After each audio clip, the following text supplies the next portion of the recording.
Good morning, everybody. It is Friday the 28th of April. Yes, the month is almost over and the month of May is right around the corner. And I haven't gotten a lot of videos out to you here recently. Several things been going on. The weather's been atrocious. I have been a little bit under the weather. In fact, I'm still recovering from something I ate. And yeah, a lot of little projects have been going on. And a lot of these videos that you're going to see coming up next are going to probably be filmed out of order of which you're seeing them. I've got 3 that I'm working on right now that I'm waiting on either people or parts to show up to complete them. So yeah, you're going to be out of order in video sequences for a while, but I'll keep them coming to you as quick as I can finish them up. In the meantime, let me show you what I have been up to on this windy day today and over the past couple of days. I wanted to change out the whole house water filter, which I did do. But to relieve the water pressure out of here, you have to push that little red button right there down. And the little rubber washer in there broke.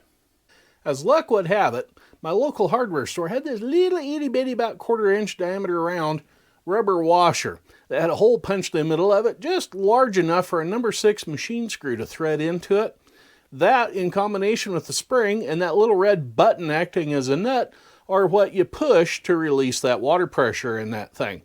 Well, of course, there was air in that filter canister, and when I turned everything back on, something else broke, and this was yesterday's project. Now, if you know what this is, this thing ended up exploding in the top of it. This is a 50-year-old American Standard toilet fill valve. The little float here, the water drops, this thing comes down, this turns on. Well, I was changing out some plumbing in the house, and when the water and air hit this thing, it exploded the guts out of the top of it. So that got changed to a new Fluid Master 400 series. Works like a champ. Well, all of that meant this little guy had to get replaced. You all know what these are, little stop valves. Yeah, they go underneath faucets and toilets and whatnot to shut the water off to them. So you don't have to shut the water off to the entire house. Well, of course, this one was corroded up for being installed for the last 50 years. Couldn't get the handle to turn to shut the water off to save my life, so back down the stairs we had to go to the dungeon again to turn off the water down there. Then back up to remove that.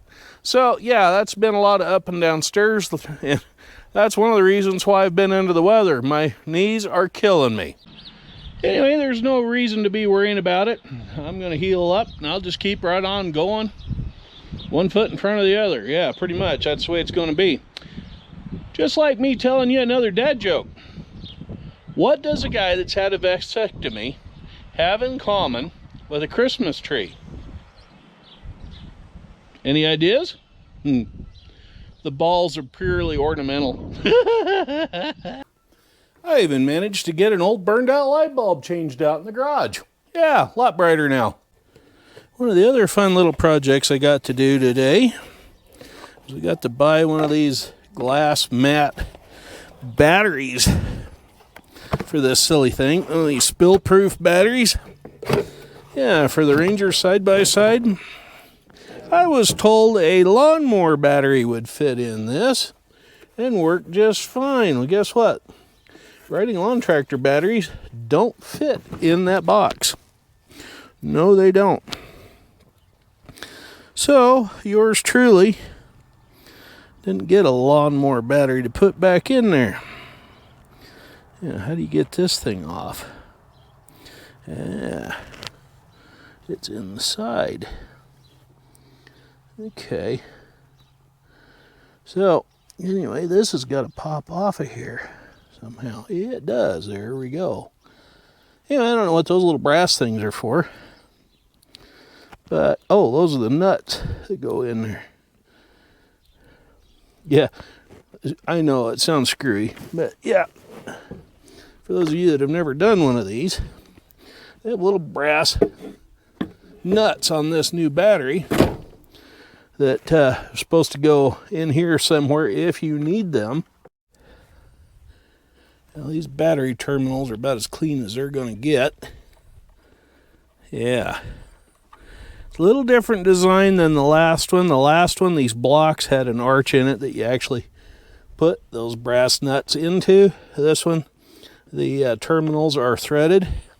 So all we got to do is line up all the little holes and push the screw through and put it in there and tighten it down, and we'll see if this thing starts. Yeah, I've been out of this thing for 6-7 months now. Yeah, it's about time I spent the money on fixing that. I was told the lawnmower battery would work, and it probably would to start and run one of these things. Would have been a darn sight cheaper than that, because I could have bought a lawnmower battery for about 45 bucks. Add 100 to that one for this thing. But then it's spill proof and whatnot. Yeah, I know, Leatherman aren't the approved tool. Now, let's see if this old girl will actually start. I had it on a battery charger. She fired up and ran a little bit the other day. Let's see what she does on this thing. All right, sounds good. I'm back in business. And this is going in the shed as soon as I get that New Holland hay baler out of there, yeah. Vroom, vroom, vroom. Anyway, that's going to do it all for today from here at Nelson Creek Farms. Till we get caught back up and going again, you all have a good one. I'll catch up with you later. Bye-bye for now.